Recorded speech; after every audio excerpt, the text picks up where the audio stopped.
ஹரியானாவில் கடந்த 10 ஆண்டுகளாக ஆட்சியில் உள்ள பாஜக மாநிலத்தை அழித்துவிட்டது என்று ராகுல் காந்தி குற்றம் சாட்டியுள்ளார். ஹரியானா சட்டப்பேரவை தேர்தலை முன்னிட்டு அசாந்த் நகரில் நடைபெற்ற பரப்புரை கூட்டத்தில் பேசிய அவர் அமெரிக்க பயணத்தில் அங்கிருந்த ஹரியானா இளைஞர்களுடனான உரையாடல் குறித்து விவரித்தார். கோடீஸ்வரரின் மகனாக இல்லாமல் ஓர் இளைஞன் ஏழையாக இருந்தால் அவருக்கு வங்கியில் கடன் கிடைக்காது என்றும் அவரால் வியாபாரம் செய்ய முடியாது என்றும் ஹரியானா இளைஞர்கள் கூறியதாக ராகுல் குறிப்பிட்டார். நரேந்திர மோடியும் ஹரியானா அரசும் வேலைவாய்ப்பு முறையை ஒழித்துவிட்டன என்றும் ராகுல் காந்தி குற்றம் சாட்டினார். क्योंकि हरियाणा की सरकार ने हरियाणा को नष्ट कर दिया है, खत्म कर दिया है।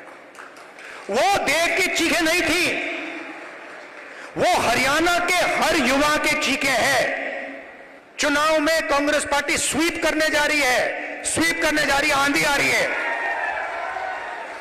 और हम सबकी सरकार बनाएंगे। किसी एक की सरकार नहीं होगी, पूरे हरियाणा की सरकार होगी। इसमें सबकी इज्जत होगी, सबकी रिस्पेक्ट होगी, सबकी जगह होगी.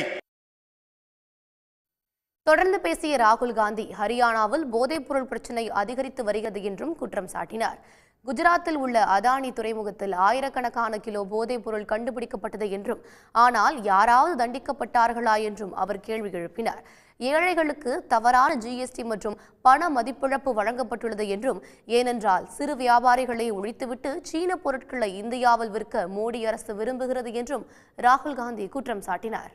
உடனுக்குடன் செய்திகளை தெரிந்து கொள்ள சன் நியூஸ் பெல் ஐகானை கிளிக் பண்ணுங்க.